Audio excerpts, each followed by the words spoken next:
Mazhabsizlikning Markaziy Osiyo mintaqasiga salbiy ta'siri oqibatlari.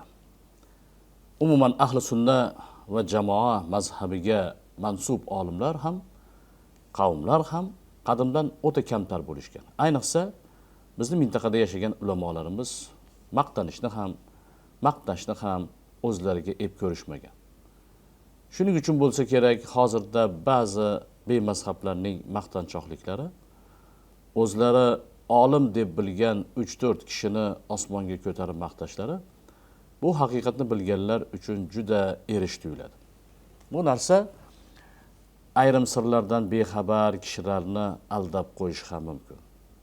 Shuning uchun ham hozirgi kunda mazkur soxta maqtovlarni ko'pchilik tushunmasligi va aldanib qolish holatlari kuzatilmoqda. Xuddi bemazhablarning imomlari, allomalari boru ahli sunna va jamoaniki yo'qdek. Haqiqatda esa aslo bunday emas. Aslida musulmon ummatining haqiqiy imomlari va buyuk allomalari asosan ahli sunna va jamoadan chiqqan va shunday bo'lib kelmoqda. Umuman mazhabsizlik nima? Mazhabsizlik islom dinida shar'iy masalalarda umum tan olingan 4 ta fiqhiy mazhablarga ergashishni rad etish. Mazhab so'zi arabchada yo'l, yo'nalish, shar'iy istilohda esa diniy masala bo'yicha muayyan mujtahid olimning fatvo chiqarish yo'li ma'nolarini bildiradi. Mazhabsizlik tarafdorlari da'vosiga ko'ra islomda fiqhiy mazhablarning biriga ergashish shart qilinmagan.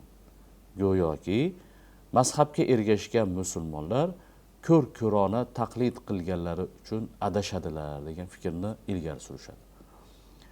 Islomga amal qilish asosida faqat Qur'on va sunnat turishi lozim.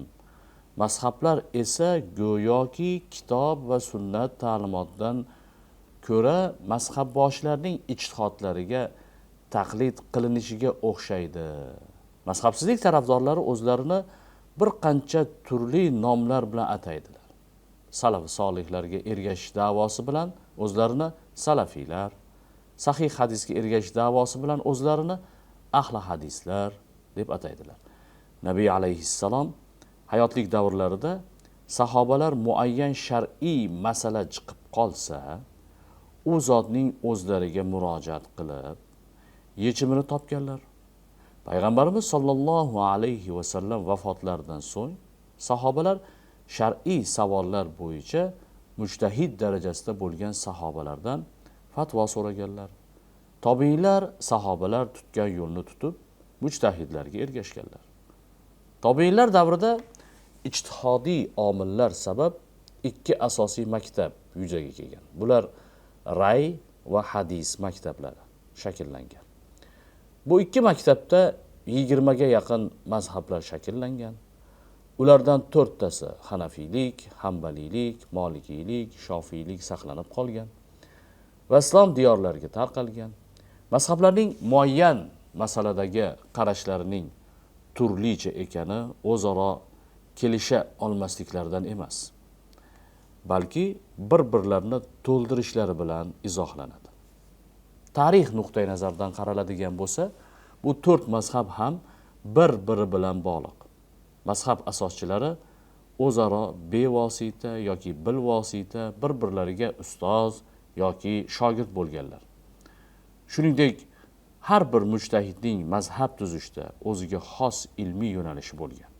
Mashhur alloma Ibn Rajab rahmatulloh alayh shunday deganlar: ko'plab mazhablar orasida faqat 4 tasining saqlanib qolgani asrlar davomida insonlarni turli ziddiyatlar va ixtiloflardan himoya etishda asos bo'lgan deb aytadilar. Islom ulamolari shar'iy hukmni va uning dalilini bilmaydigan musulmon odam, ya'ni muqallid, mujtahid olimga taqlid qilishi zarurligini ta'kidlaydilar. Bunga Qur'ondagi ushbu oyatni dalil sifatida keltirish mumkin. Agar bilmasangiz, zikr ahlidan so'rang. Nahl surasi 43-oyat. Ulamolar oyat, kitob va sunnatga qaytish shaklida emas, balki ahli zikrlarga ergashishlik, ya'ni olimlarga ergashishlikka buyurish ko'rinishida nozil bo'lganiga e'tibor qaratadilar. Mazhablarda Qur'on, sunnat, ijmo va qiyosdan dalil sifatida foydalanishning o'ziga xos qoidalari, usul va tamoyillariga asoslangan muayyan tizim mavjud. Masalalar tizimli ravishda hal bo'lgan. Mazhabsizlarda esa hech qanday ijtihod usul va qoidalar yo'q bo'lib, Qur'on va sunnatga murojaat qilamiz qabilidagi dalilsiz da'vo bilan hukmlar berilmoqda. Maqsadiga, ra'yiga va nafsiga to'g'ri kelgan dalillarni olib, qolganlarni tashlash esa bu oxir oqibat yomon oqibatlarni keltirib chiqarmoqda.